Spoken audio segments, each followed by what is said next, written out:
Selamat pagi Bapak Ibu Saudara. Jumpa lagi dalam sapaan dan renungan pagi GKI Salatiga, Senin 22 Desember 2025. Bersama saya, Penatua Sri Yuniwati. Sebelum mendengarkan firman Tuhan, mari kita berdoa. Bapa kami yang bertahta dalam kerajaan surga, terima kasih atas anugerah dan kasih-Mu yang selalu menyertai kami. Sebelum kami beraktivitas, kami ingin mendengarkan firman-Mu yang menjadi pedoman dalam kami menjalani kehidupan. Mampukan kami ya Tuhan, agar kami dapat mengerti akan kehendak-Mu. Dalam nama Tuhan Yesus Kristus kami berdoa. Amin. Tema renungan pada pagi ini adalah ketika Allah melawat umat-Nya. Ayat bacaan dari Lukas 1 ayat 68. Terpujilah Tuhan Allah Israel, sebab Ia datang untuk melawat dan membebaskan umat-Nya. Bapak Ibu Saudara yang terkasih, siapapun kita ketika dirundung masalah dan kesedihan pasti membutuhkan tidak sekedar kata-kata penghiburan, tetapi lebih dari itu, yakni teman yang memahami masalah dan dapat menopangnya agar mampu menghadapi persoalan hidup. Tapi yang sering terjadi, baik yang sedang bergelut dengan kesulitan ataupun orang yang bersedia menolong, tidak berada pada sudut pandang yang sama. Alih-alih merasa ditolong, orang yang sebelum masalah sering merasa digurui dan dihakimi. Padahal bisa saja orang yang datang untuk menolong benar-benar datang dengan niat baik. Allah mengerti pergumulan yang dihadapi manusia, namun seringkali manusia sulit memahami bahasa kasih Allah. Kehadiran Yesus Kristus di bumi ini adalah bagian dari cara Allah menyapa manusia. Dalam bahasa Lukas, Allah yang melawat umat-Nya. Yesus memperagakan bagaimana cinta kasih Allah itu dapat dimengerti dalam bahasa manusia. Yesus mengajar, memberitakan kerajaan Allah.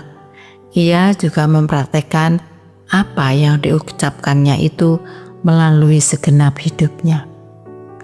Kasih, kebaikan, kepedulian, pendamaian, serta pengampunan terlihat jelas dalam sosok Yesus.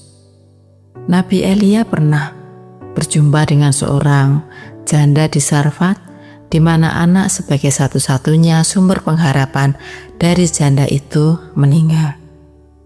Dan atas kuasa Allah, Elia dapat membangkitkan anak janda itu.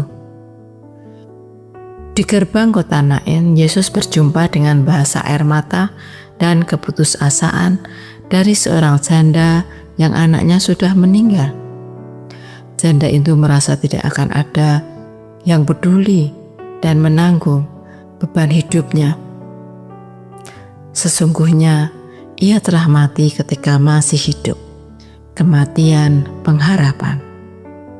Yesus mengerti bahasa air mata dan keputusasaan janda itu. Hal ini ditunjukkan dengan kata-kata penghiburan dan Yesus memberi kehidupan. Yesus membangkitkan anak janda itu.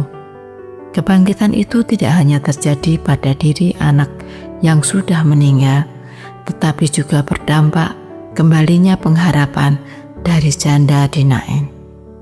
Janda di Sarfat dan janda di Nain dan murid-murid yang lain telah mengalami lawatan Allah.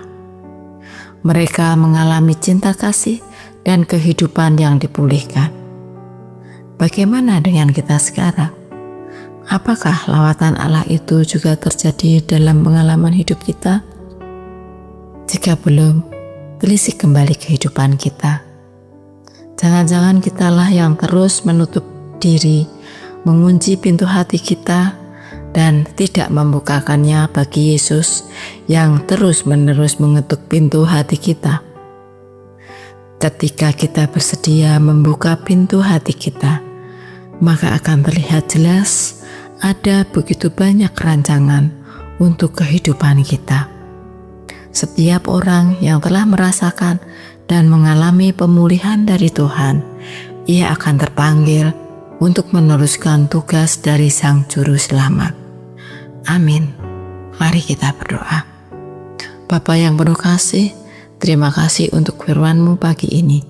Kiranya Roh Kudus terus memampukan kami untuk mewujud nyatakan firman-Mu dalam kehidupan kami sehari-hari. Amin. Bapak Ibu terkasih, selamat beraktivitas. Tuhan memberkati.